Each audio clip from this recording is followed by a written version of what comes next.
Hi, my name's Julie Fei-Fan Balzer, and I've been designing stencils for the Crafters Workshop since 2011.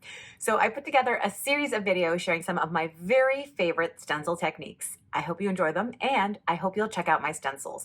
You can always find more tips and tricks here on my YouTube channel, so be sure to subscribe. And also on my blog at balzerdesigns.typepad.com.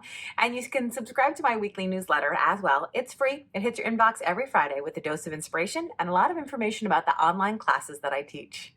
I'm going to be using modeling paste for this technique. This is the light and fluffy modeling paste from the Crafters Workshop. You'll notice I write the name on top of the jar because when I store my jars, they're in a drawer and I'm looking down at them and I can't see this label. So this makes it a lot easier. You can tape your stencil in place. You can use some sort of spray adhesive if you want. I just tend to hold it in place because I don't mind a little bit of mess.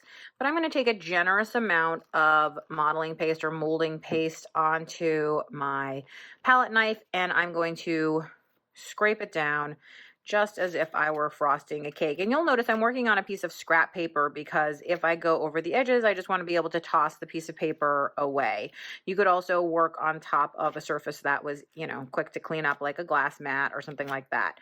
For this particular heat embossing technique, you do want to try to have an even layer. So to accomplish that, I just keep scraping over the top with the edge of the knife, and then I can put the excess back in. Now, if your stencil is dirty like mine was, you can see that it does contaminate the jar of modeling paste a bit. I don't mind that, but if you do, be aware that that can happen when you have dirty tools.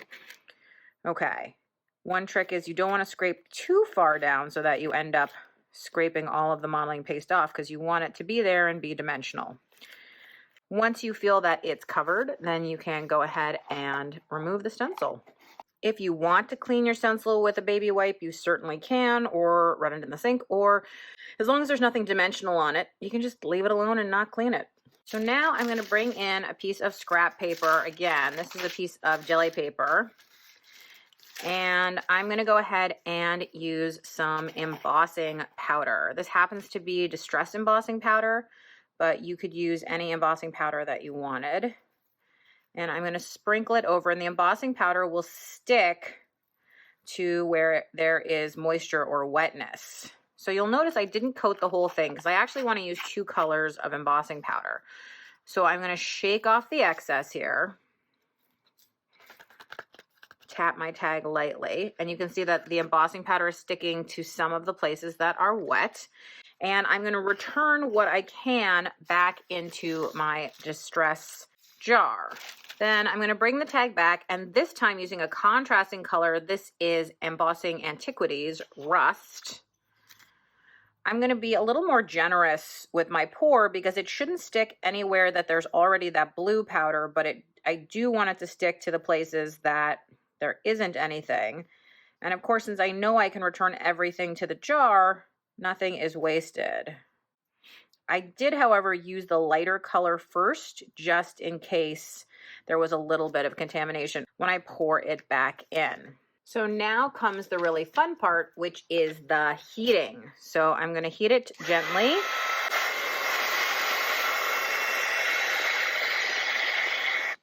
So I'm going to give that a moment just to cool down. But you can see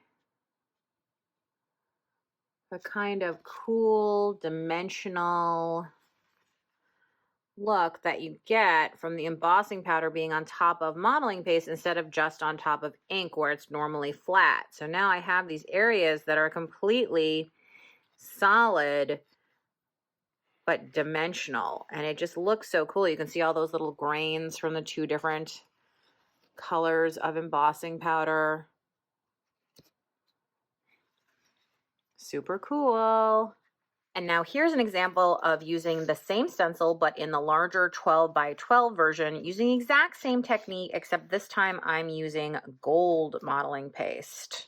One of the only differences here is that I'm going to begin by heating this from the back because metallic embossing powder can be overheated pretty easily and then it dulls.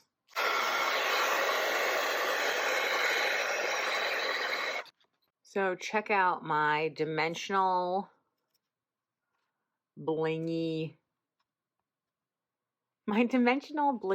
stenciled tag. Super cool. It is now the next day, and as you can see, this retains its dimensional quality, which is just super duper cool. It's a great take on heat embossing, and so I hope you will give it a try. Thanks so much for watching.